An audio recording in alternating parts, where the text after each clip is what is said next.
Pode entrar que a casa é sua, porque agora você faz parte da família Aguiar. Do Filho e do Espírito Santo. Amém. São Miguel Arcanjo, defendei-nos no combate, sede nosso refúgio contra as maldades e ciladas do demônio. Ordene-lhe Deus, instantaneamente o pedimos. E vós, príncipe da milícia celeste, pela virtude divina, precipitai ao inferno Satanás e os outros espíritos malignos que andam pelo mundo para perder as almas. Amém. Sacratíssimo coração de Jesus, tende piedade de nós. Sacratíssimo coração de Jesus, tende piedade de nós. Sacratíssimo coração de Jesus, tende piedade de nós. Ladainha de São Miguel. Senhor, tende piedade de nós. Jesus Cristo, tende piedade de nós. Senhor, tende piedade de nós. Jesus Cristo, ouvi-nos. Jesus Cristo, atendei-nos. Pai celeste, que sois Deus, tende piedade de nós. Filho Redentor do mundo, que sois Deus, tende piedade de nós. Espírito Santo, que sois Deus, tende piedade de nós. Trindade Santa, que sois o único Deus, tende piedade de nós. Santa Maria, Rainha dos Anjos, rogai por nós. São Miguel, rogai por nós. São Miguel, cheio da graça de Deus, rogai por nós. São Miguel, perfeito adorador do Verbo divino, rogai por nós. São Miguel, coroado de honra e de glória, rogai por nós. São Miguel, poderosíssimo príncipe dos exércitos do Senhor, rogai por nós. São Miguel, porta-estandarte da Santíssima Trindade, rogai por nós. São Miguel, guardião do paraíso, rogai por nós. São Miguel, guia e consolador do povo israelita, rogai por nós. Eu tô lembrando de José caindo na caixa de gordura. Senhor. 2 vezes, né? Na caixa. Ai, Deus. José caiu na caixa de gordura. Eu tô rezando e tô lembrando. José é o cachorro, tá vendo? 2 vezes. 2 vezes, é muito lerdo, cara. Por que eu chamo ele de Deb? Ele tá lá na casa dele, todo sem graça lá dentro. Ai, Ele caiu a primeira vez, ficou desbundado. Aí ele caiu desistiu da vida. Ficou com vergonha. Ele tinha que ter gravado, cara. Não gravei, Ai, não. Senhor, São Francisco, tenha de piedade, desculpa. Ai, Senhor, rogai por nós, ó glorioso São Miguel, príncipe da Igreja de Cristo, para que sejamos dignos de suas promessas. Oremos. Senhor Jesus, santificai-nos por uma bênção sempre nova e concedei-nos pela intercessão de São Miguel essa sabedoria que nos ensina a juntar riquezas do céu e a trocar os bens do tempo presente pelos da eternidade. Vós que viveis e reinais em todos os séculos dos séculos. Amém. Consagração a São Miguel. Ó príncipe nobilíssimo dos anjos, valoroso guerreiro do Altíssimo, zeloso defensor da glória do Senhor, terror dos espíritos rebeldes, amor e delícia de todos os anjos justos, meu diletíssimo arcanjo São Miguel, desejando eu fazer parte do número dos vossos devotos e servos, a vós hoje me consagro, me dou e ofereço, e ponho-me a mim próprio, a minha família e tudo que me pertence debaixo da vossa poderosíssima proteção. É pequena a oferta do meu serviço, sendo como sou um miserável pecador, mas vós engrandecereis o afeto do meu coração. Hoje é dia de quem? Hoje é dia de São Zeferino. É um papa que lutou contra as heresias. São Zeferino tornou-se papa e permaneceu à frente da igreja por cerca de 20 anos. Além disso, viu-se diante da heresia modalista, que tinha uma concepção errônea da relação entre o pai e o filho. Ele foi o primeiro dos papas que foram enterrados em Calisto, na Via Ápia. Não sei o que é isso, tá aí algo pra gente estudar. Aqui também aparece... Bastante coisa. Aparece A história completa. a história dele, tem a oração dele. Aqui também tem, ó, outros santos celebrados no dia 26 de agosto. Que aí também tem santos que são comemorados em outros locais, entendeu? Aí tem São Melquisedeque, rei de Salém. Melquisedeque, não? Não, Melquisedeque.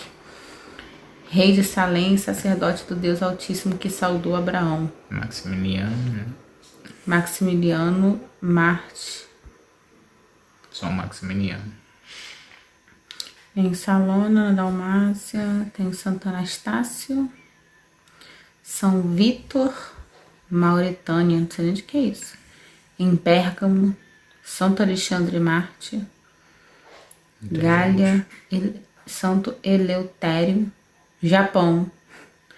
Beato Joaquim Watanabe Girosamon. França, Tiago Retoré. Outro na França, Santa Joana Isabel Bichet des Ades.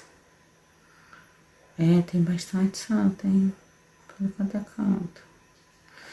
Vamos ao Evangelho do dia. O Evangelho está em Mateus, capítulo 23, versículo do 27 ao 32. Naquele tempo, disse Jesus: Ai de vós, mestres da lei e fariseus hipócritas, vós sois como sepulcros caiados. Por fora parecem belos, mas por dentro estão cheios de ossos de mortos e de toda podridão. Assim também vós, por fora pareceis justos diante dos outros, mas por dentro estáis cheios de hipocrisia e injustiça. Ai de vós, mestres da lei e fariseus hipócritas, vós construís sepulcros para os profetas e enfeitais os túmulos dos justos, e dizeis: se tivéssemos vivido no tempo de nossos pais, não teríamos sido cúmplices da morte dos profetas. Com isso, confessais que sois filhos daqueles que mataram os profetas. Completai, pois, a medida de vossos pais. Palavra da salvação. Glória a vós, Senhor. E aí? O que a senhorita entendeu?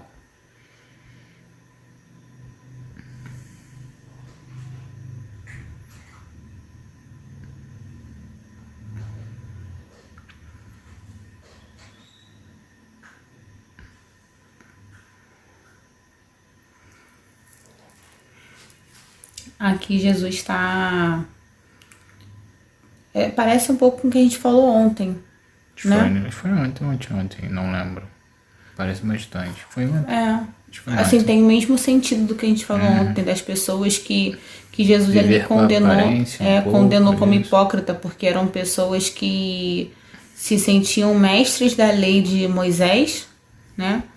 Só que eles não aplicavam o mais importante, que era o amor.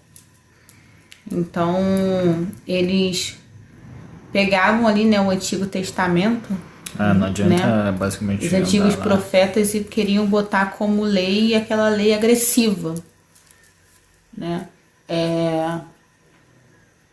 É o que até uma cena do The Chosen, uma das seguidoras de Jesus fala: nossa, mas eles, como é que ela diz? Eu não vi tudo, então. Eu esqueci a palavra que ela fala. Eles mandam a gente fazer tanta coisa. Eu esqueci como é que se fala. Mas é nesse sentido. Tipo assim, eles pedem para que a gente faça tanta coisa, para que nós sejamos tantas coisas. Porque quando Jesus fala que o mandamento está resumido num só, né? Amai a Deus sobre todas as coisas. Que se aplicar esse mandamento, o resto tá certo. Aí ela fala, eles esperam, eles aplicam, eles pedem para que a gente faça tantas coisas e é só isso. Aí Jesus vira e fala, porque eles são hipócritas. O resto é consequência do amor. Na verdade, Jesus diz: faça o que eles falam, mas não sejam como eles. Porque eles estão ditando, falando, profetizando todas as leis de Moisés, mas por dentro eles estão podres, tão podres quanto aqueles quem eles condenam. Então é um pouco que a gente falou sobre justamente a questão da arrogância. As pessoas se esquecem que já foram e são, né, pecadores. Que já foram aquele pecador que não levava a Deus a sério, que já foi aquele pecador que não tinha Deus como prioridade. E quando tem essas atitudes de arrogância e soberba, continuou não colocando Deus como prioridade, porque se fosse para ser tão agressivo como quem vive do Antigo Testamento Deus não teria mandado Jesus. Sim. Porque Jesus só foi amor. E Jesus, como ele mesmo já dizia, ele se senta com os pecadores. Sempre. Quem precisa dele, né, realmente. Se a gente for seguir realmente, Jesus é o que a gente tem que sempre estar fazendo, né? Mas tem muito, infelizmente, na igreja, né? Quantas vezes a gente já viu alguém, às vezes, falando, tal pessoa tá na igreja, já fez tanto isso, aquilo outro. E essa rodinha, que são várias pessoas, acaba afastando aquela alma que queria estar ali, né? Queria estar se ali, sentir bem isso ali. aí, acolhido, né? E às vezes as pessoas também deixam de fazer muita coisa dentro da igreja também por conta disso, de julgamento, dessas ignorâncias, né? É complicado demais. O ser humano como aí no próprio versículo tem, hipócritas. Devemos seguir os mandamentos, né? Ser o que a igreja pede para que sejamos cada um com a sua religião que segue, no nosso caso que é o catolicismo, que estamos buscando, né?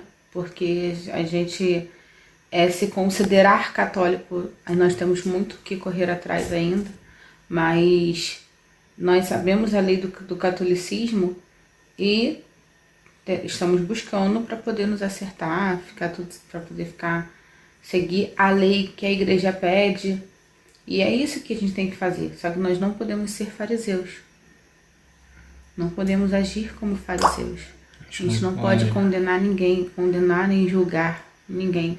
Mas é aquele que mais precisa, né? É mais aquele que mais precisa, porque foi com olhar de amor, olhar de bondade, olhar de acolhimento que Jesus salvou Maria Madalena, de se aprofundar mais ainda na podridão no qual ela vivia, né? Que ela vivia cerca dos homens bebuns e tudo mais.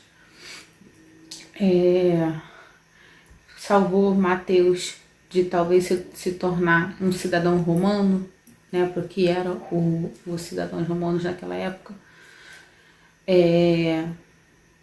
Salvou Pedro do ser agressivo, né, que ele era. Explosivo, né? Do ser explosivo que ele era. E por aí mais. Ele salvou. Qual o nome dele? É o Gaius, né? É Gaius. O Gaius foi, como diz Jesus, né? Foi o ser de maior fé que Jesus viu naquele lugar. Sim. Porque ele tendo as disciplinas que ele teve, tendo com todos os erros que ele tinha, os erros que ele tinha, ele teve a coragem e teve uma humildade que para o patamar dele é algo que não cabia na disciplina. A gente fala Gaius porque foi o nome que a série deu, né? Mas na Bíblia só fala que era um soldado romano. Mas ele teve uma humildade e uma fé que ali Jesus não viu para o patamar no qual ele vivia, né? Que é uma frase que hoje nós utilizamos na missa, que é: Senhor, eu não sou digno de que entreis em minha morada, mas dizei uma palavra e serei salvo. Direi uma só palavra e serei salvo. Então, é uma frase que hoje a gente utiliza na missa antes da Eucaristia, que é exatamente... que a missa ela é isso, ela nada mais é do que ali a vida de Jesus passando ali, a paixão de Cristo passando ali. E a gente passa por essa palavra antes da comunhão. Porque a gente vai receber Cristo e vamos levar ele para casa. Acho que é uma frase bem bonita também que ele fala, que o Gaius, né, com Jesus, ele fala assim: assim como você, eu já tive muitas pessoas, eu sei que só com uma palavra você consegue fazer, porque ele dá um exemplo dos soldados dele, que ele fala assim, que se eu mandar meu soldado ir, ele vai. Então, ele vai, exatamente. Eu sei que, tipo assim, você não precisa ir lá, mas direi uma só palavra e eu sei que isso vai acontecer, qualquer coisa, né? Então, porque Jesus simplesmente fala pra ele, como ele fala, pode ir, né? Pode ir. Ele fala, pode ir com paz, algo assim do tipo que Jesus responde a ele. É bem bonito. Ficou muito bonita a cena, né, de Chosen. Então é muito importante a gente ter esse olhar. E a gente não sabe se esse soldado romano, se ele se santificou, né, se ele se converteu, a gente não sabe, mas a gente sabe que naquele momento ali ele teve arrependimento de tudo que ele fez, inclusive da perseguição que provavelmente ele deve ter feito contra Jesus. Mas pelas palavras, né, que Jesus usou. Assim como a gente tem ele, com certeza ele... Assim como a gente tem o que teve a orelha cortada por Pedro, o que espetou Jesus na cruz, que foi São Longuinho, todos eles ali passaram pela experiência ali de fé com Jesus e não foi Jesus condenando-os. A samaritana, não foi Jesus condenando eles, foi Jesus mostrando-se, apresentando, acolhendo, amando, porque como ele estava sendo preso e Pedro foi defender ele ali com a espada e tal, e ali ele chamou a atenção de Pedro e ele fez o milagre de colocar a orelha de volta daquele soldado. Aquele soldado que espetou foi escolhido ali também para poder sentir a água e o sangue sendo jorrado. Então, Jesus ele escolhe aquela pessoa que está lá para poder sentir o amor dele e aí sim entrar. Então, não é forma diferente, né? Mas exatamente. É do jeito que ele quer. Que é como diz, ele ama o pecador e não o pecado. Nenhuma das pessoas que se aproximaram de Jesus era certinho, era... Nenhuma delas eram certas, mas também nenhuma delas aplicaram o pecado na qual elas tinham antes durante o caminho com Jesus. Mas todas tinham seus erros e foram amadas e acolhidas ali. Então é assim que... E isso eram coisas que os fariseus, né, os judaicos, não faziam na época. Mas é isso. É isso.